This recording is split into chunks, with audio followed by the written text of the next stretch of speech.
সম্মানীয় দর্শক শ্রোতা, আজকে আমরা একটা গুরুত্বপূর্ণ বিষয় নিয়ে আলোচনা করতে চলেছি। একটু মনোযোগ সহকারে শুনবেন, আশা করি সবাই উপকৃত হবেন। আমরা আমাদের সন্তানকে বড় করার লক্ষ্যে, প্রতিষ্ঠিত করার লক্ষ্যে, বরং আরও বলা ভালো চাকরি পাবার দৌড়ে এগিয়ে রাখতে বিভিন্ন ধরনের আয়োজন করে থাকি। তার মধ্যে প্রথম যেটা আয়োজন সেটা হচ্ছে একটা ভালো স্কুলে ভর্তি করানো এবং তাকে পড়াশোনার জন্য প্রয়োজনীয় পরিকাঠামো করে দেয়া, অথবা বাড়িতে স্কুলের পাশাপাশি আরও 8-10টা টিউশন মাস্টার দিয়ে কিভাবে রেজাল্ট সর্বস্ব করা যায় সেই দিকে বেশি করে মনোযোগ দিই।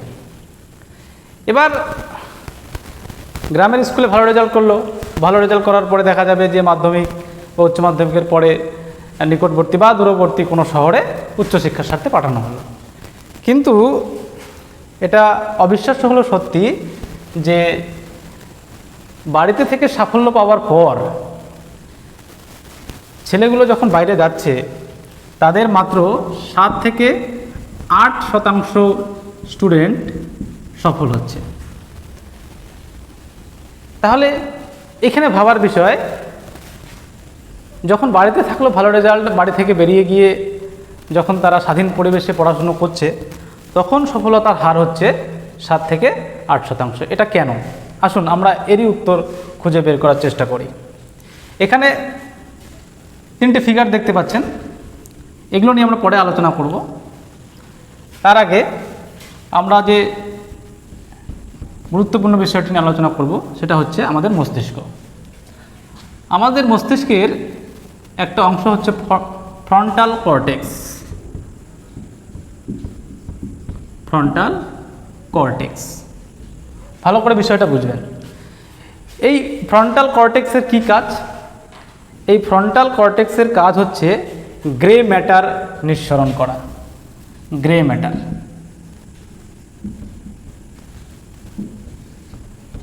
ধূসর বর্ণের একটা পদার্থ গ্রে ম্যাটার। আচ্ছা, এই গ্রে ম্যাটারের কি কাজ? গ্রে ম্যাটার 3টে গুরুত্বপূর্ণ কাজ করে থাকে।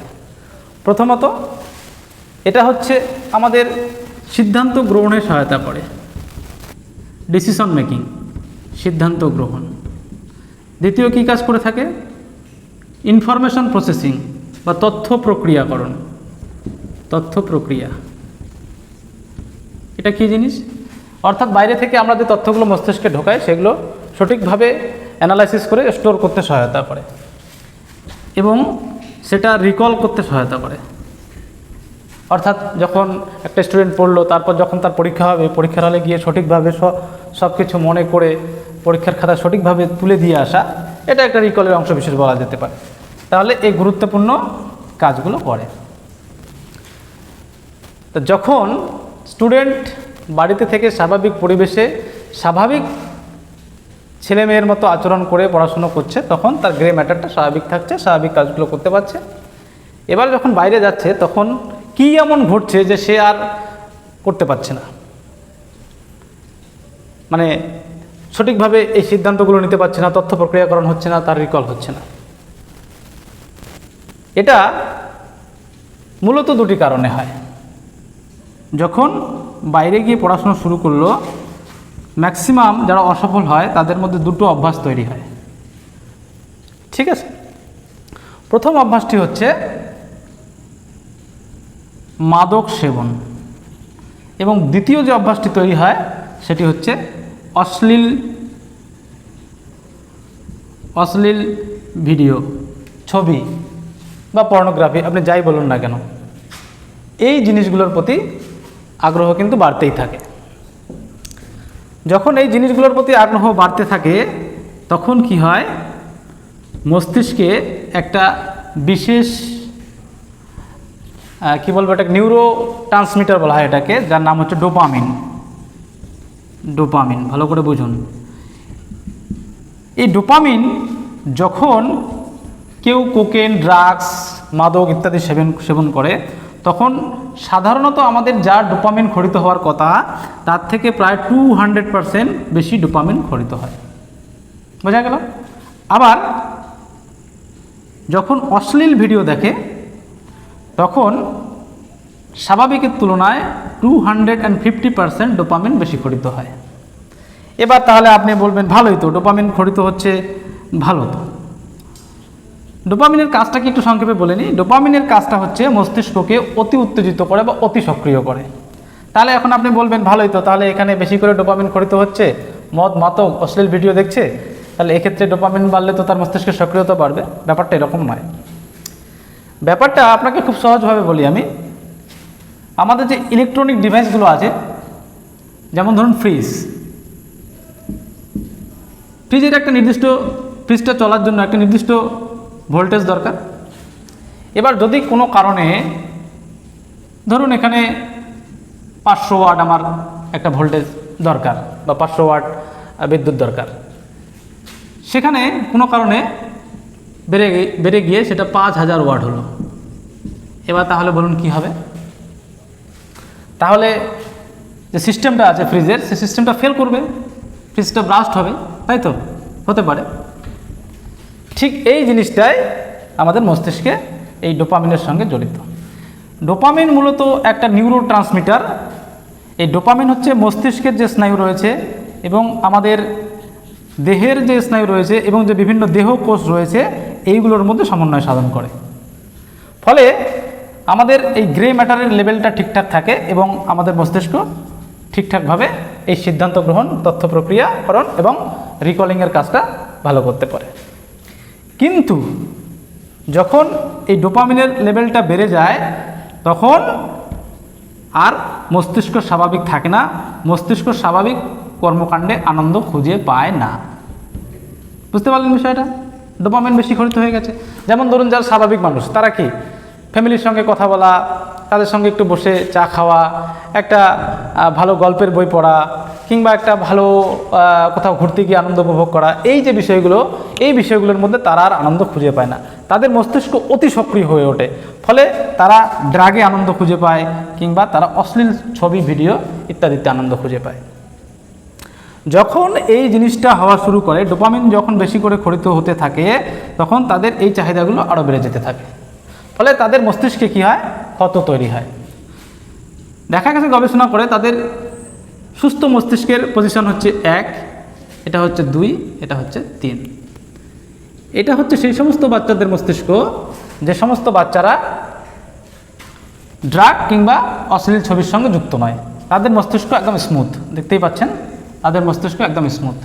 কিন্তু যে সমস্ত বাচ্চারা মাদক কিংবা বিভিন্ন ড্রাগের নেশায় পড়ে গেছে, দেখুন তাদের এই সেলগুলো নষ্ট হয়ে গেছে, সেলগুলো নষ্ট হয়ে এবড়ো খেবড়ো হয়ে গেছে। বুঝতেই পারছেন এর কারণটা হচ্ছে ডোপামিন। ডোপামিনের ফলে অতি সক্রিয়তার কারণে আমাদের যে ব্রেনের সেলগুলো, সেগুলো আস্তে আস্তে ডিস্ট্রয় হতে থাকে।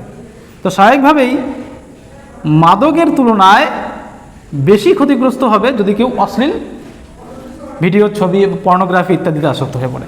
তাহলে তার মস্তিষ্কের অবস্থা আরও খারাপ। তার মস্তিষ্কের অবস্থা হচ্ছে এটা। তাহলে এই বাচ্চাগুলো যখন কোনো পরীক্ষায় বসবে, তখন কি এই 3টে কাজ ঠিকঠাক হবে? একটা হচ্ছে সিদ্ধান্ত গ্রহণ, তথ্য প্রক্রিয়াকরণ এবং সঠিকভাবে পরীক্ষার খাতায় লিখে দিয়ে আসতে পারা। এটা কিন্তু কখনোই সম্ভব হবে না। তাহলে এখন এখানে প্রশ্ন, বাড়িতে থাকলেই কি আমার বাচ্চার ডোপামিন লেভেল ঠিকঠাক থাকবে? কখনোই নয়। এখানে খেয়াল রাখতে হবে যে আপনার বাচ্চা কিভাবে, কোন পরিবেশে বড় হয়ে উঠছে। আপনার পরিবেশটাই হচ্ছে আসল কথা। বাচ্চারা কোন সঙ্গী সাথীর সঙ্গে ঘুরছে, বাচ্চার সারাদিনের কর্মকাণ্ড কি এবং বাহ্যিক যে আচরণটা রয়েছে, বাহ্যিক আচরণ, এই 3টে বিষয়ে আপনাকে যত্নশীল হতে হবে।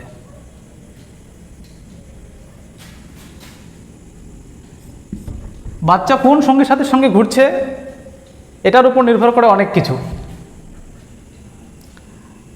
আমাদের মস্তিষ্কের একটা বিশাল ক্ষমতা আছে, কি? বিশেষ করে বাচ্চাদের সহজেই তারা নতুন কিছুকে অ্যাডাপ্ট করতে পারে।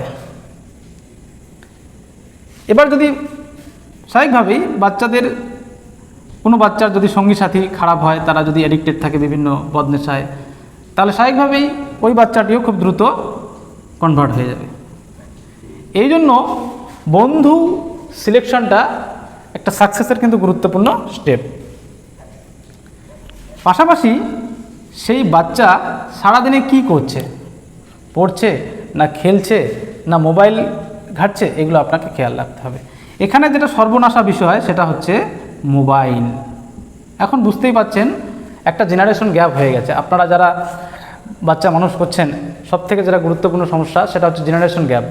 কারণ আপনাদের সময়ে অ্যান্ড্রয়েড ফোন ছিল না, অ্যান্ড্রয়েড কেন, কোনো ফোনই ছিল না, কোনো ফোন ছিল না। তাই স্বাভাবিকভাবেই আপনারা এই ফোনের ফাংশনগুলো এত এক্সপার্ট আপনারা নন। কোথা থেকে কোথায় যাওয়া যায়, কিভাবে কোনটা হাইড করে দিয়ে কোন অ্যাপে ঢোকা যায়, সেই অ্যাপ থেকে কী করা যায়, সেখান থেকে কোন বেটিং অ্যাপে যাওয়া যায় কিংবা কোন অশ্লীল সাইটে যাওয়া যায়, এই যে বিষয়গুলো, এগুলো হচ্ছে আপনাদের চোখের সামনে বসেই বাচ্চা পড়বে একদম স্বাভাবিক মুডে।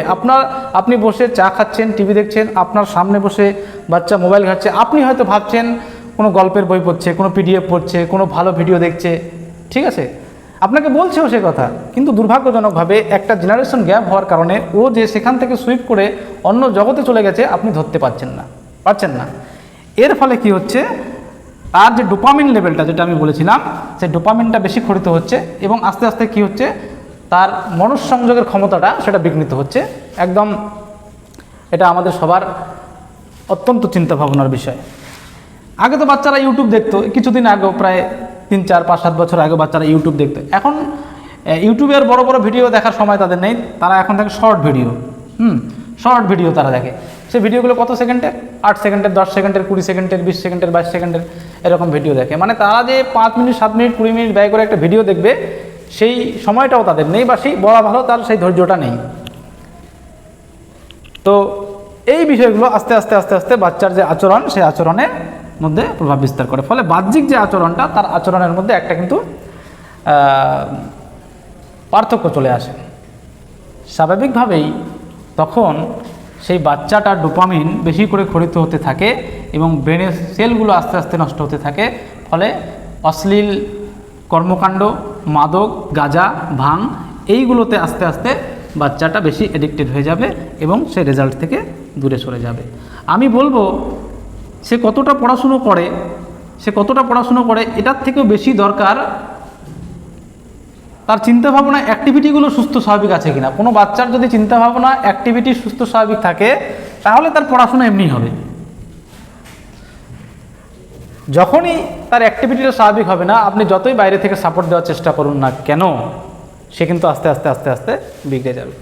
ঠিক এই কারণেই বাড়িতে যতদিন থাকে ততদিন যদিও বা একটুখানি তারা কন্ট্রোলে থাকে, যখনই বাইরে তারা হোস্টেলে গিয়ে স্বাভাবিকভাবেই নিজের দায়িত্বে সব কিছু করে নেওয়ার চেষ্টা করে, তখন তারা বিপদগামী খুব সহজেই হয়। ফলে মাত্র 7 থেকে 8% ছেলেমেয়ে সেই জায়গাটাকে, কর্দমাক্ত জায়গা থেকে নিজেকে বের করে আনতে পারে, আর বাকিরা কিন্তু তালের স্রোতে হারিয়ে যায়। তাহলে এখন আমাদের কি করণীয়, as a adult, as a দাদা, ভাই, বোন, দিদি, অভিভাবক, আমাদের কি করণীয়? দেখুন, আমাদের প্রথম যেটা কাজ সেটা হচ্ছে অবজারভেশন করা। বাচ্চাকে খুব ভালো করে অবজারভেশন করতে হবে।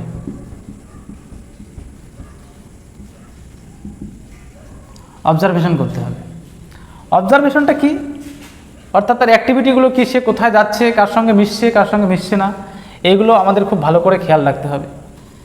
দ্বিতীয় কথা, যদি দেখা যায় যে সে এরকম কোনো খারাপ সঙ্গের সঙ্গে মিশছে, সঙ্গে অ্যাকশন নিয়ে সেই সঙ্গগুলোকে বিচ্যুত করতে হবে, একদম কাট আউট করে দিতে হবে, তাকে আলাদা করে সেফ জায়গায় নিয়ে আসতে হবে। সেটা হতে পারে আপনার বাড়ি বা অন্য কোনো জায়গা যেখানে আপনি সেফ মনে করবেন, সেই সেফ জায়গায় তাকে নিয়ে আসতে হবে। তারপরে তাকে ভালো কাজে এঙ্গেজ করাতে হবে, অর্থাৎ যেই কাজটা ওর মানসিক স্বাস্থ্যের উন্নতি ঘটাবে, যেমন খেলাধুলো হতে পারে, বাইরে একটু ঘোরাঘুরি হতে পারে, ফ্যামিলির বড়দের সঙ্গে সময় কাটানো হতে পারে। এই যে কাজগুলো, এই কাজগুলোতে আস্তে আস্তে তাকে এঙ্গেজ করাতে হবে। এবং আপনি যে ভাববেন যে এটা সঙ্গেই পরিবর্তন আসবে, তার মধ্যে নয়। মহান স্রষ্টা আমাদের এই নিউরো সিস্টেমটাকে এত সুন্দরভাবে তৈরি করেছেন যে কোনো একটা মানুষ চাইলে ব্রেনের এই অবস্থা থেকে এই পূর্বের অবস্থায় ফিরে আসতে পারে মাত্র 4 সপ্তাহে, 4 উইকস, অনলি 4 উইকস, মাত্র 4 সপ্তাহে এই জায়গা থেকে এই জায়গায় ফিরে আসতে পারে। এখানে প্রথম সপ্তাহে ফার্স্ট উইকে খুব কষ্ট হবে, যখন সে বিচ্ছিন্ন হবে, অর্থাৎ খারাপ সঙ্গগুলো থেকে, খারাপ অ্যাক্টিভিটিগুলো থেকে তার ডোপামিন লেভেল কমতে শুরু করবে দ্রুত, তখন তার খুব খারাপ লাগবে, তার মনে হবে বারবার সেই জায়গায় ফিরে যায়। কিন্তু যদি কোনো কারণে 1 সপ্তাহ সে কষ্ট করে থাকে, দ্বিতীয় সপ্তাহে কি হবে, তার একটু একটু ভালো লাগা শুরু হবে, স্বাভাবিক কাজগুলোতে সে আনন্দ খুঁজে পাবে। হয়তো আগে মোবাইলে গেম খেলতে ভালোবাসতো, এখন হয়তো মাঠে বন্ধুদের সঙ্গে খেলতে ভালোবাসে, কিংবা বাড়ির অভিভাবকদের সঙ্গে বসে একটু গল্প করতে ভালোবাসে। আগে কিন্তু একদমই করতো না এটা। তৃতীয় উইকে আর একটু ভালো লাগবে, এবং চতুর্থ উইকে এসে তার ওই কাজটা করতে আর ভালো লাগবে না, যেই কাজটা সে আগে করতো। কি কাজ করতো?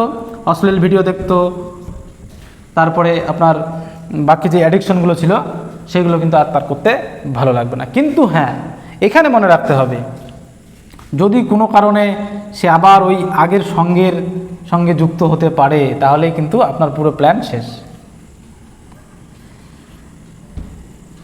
তাহলে যেটা বোঝা গেল যে নিজের সন্তানের প্রতি খেয়াল রাখা মানে এটা নয় তাকে ভালো স্কুলে ভর্তি করা, ভালো টিউশন টিচার দেয়া, ভালো তাকে জায়গায় ভর্তি করানো বা এইসব বিষয় কিন্তু নয়। শুধুমাত্র পড়াশোনার বিষয়টা খেয়াল রাখতে হবে না, আপনাকে যেটা বেশি করে খেয়াল রাখতে হবে, সে স্বাভাবিক রয়েছে কি অস্বাভাবিক রয়েছে। যদি সে স্বাভাবিক চিন্তা ভাবনায় থাকে, তাহলে পড়াশোনাও সে 2 দিন পরেও করতে পারবে, ও অটোমেটিক্যালি সে যখন বুঝতে পারবে, সে নিজে তার পড়াশোনার প্রতি বেশি করে যত্নবান হতে থাকবে। তো এই মুহূর্তে আমাদের কাছে চ্যালেঞ্জ, বাচ্চাদের এইগুলো আমাদের নখদর্পণে রাখা এবং তাদের নিয়মিত কাউন্সেলিং করা। আমরা প্রথমেই তাদের শারীরিক আঘাত করি, এটা কিন্তু একদমই ঠিক নয়। তাদেরকে বুঝে যদি আমরা কাউন্সেলিং করাতে পারি, বুঝিয়ে কাউন্সেলিং করাতে পারলেই তারা কিন্তু আগের জায়গায় ফিরে আসতে পারবে এবং তারা যে বেটার রেজাল্ট সেটা করতে পারবে। আপনারা নিশ্চয়ই অবগত আছেন, আবাসিক শিক্ষা প্রতিষ্ঠানগুলো একই স্টুডেন্ট, এটা গবেষণায় প্রমাণিত বা আমরাও আমাদের ব্যক্তিগত অভিজ্ঞতায় দেখেছি যে একই মেধাসম্পন্ন 100টা স্টুডেন্টকে যদি আমরা স্বাভাবিক দুটোই নামকরা প্রতিষ্ঠান, ধরুন দুটোই নামকরা প্রতিষ্ঠান, একটা হচ্ছে আবাসিক, একটা হচ্ছে অনাবাসিক, ভালো করে বুঝুন বিষয়টা। একটা হচ্ছে আবাসিক রেসিডেন্সিয়াল, আর একটা হচ্ছে নন রেসিডেন্সিয়াল। এখানেও আমার 100 জন খুব ভালো স্টুডেন্ট রয়েছে, এখানেও আমার 100 জন খুব ভালো স্টুডেন্ট রয়েছে। পার্থক্যটা হচ্ছে এইখানে যারা রেসিডেন্সিয়াল তাদের এখানেই থাকা, খাওয়া, সমস্ত কিছু, মোবাইল দেওয়া হবে না, কোথাও মিশতে দেওয়া হবে না, মানে খোলামেলা মিশতে দেওয়া হবে না কারোর সঙ্গে, এটা একটা সিচুয়েশান। আর এটা হচ্ছে নন রেসিডেন্সিয়াল, মানে এখানে ডেইলি স্টুডেন্টরা স্কুলে আসবে এবং তারা হোস্টেলে ফিরে যাবে বা বাড়িতে ফিরে যাবে বা যেখানে হোক তারা ফ্রিলি থাকতে পারবে, অর্থাৎ ফ্রি টাইম আছে। এখানে টোটালটা অবজারভেশনের মধ্যে রাখা হয়েছে। দেখা যাবে যে এই 100 জন ছেলের মধ্যে কিন্তু যে সাকসেস রেটটা আসবে সেটা কিন্তু এইটার থেকে অনেক বেশি সাকসেস রেট আসবে। এখানেও কিন্তু একই মেধা সম্পন্ন স্টুডেন্ট ছিল, এখানেও যা ছিল এখানেও তাই ছিল, কিন্তু দেখা যাবে যখন ফাইনাল তাদের রেজাল্ট হচ্ছে তখন দেখা যাবে যে এইখানে সাকসেস রেটটা অনেক বেশি।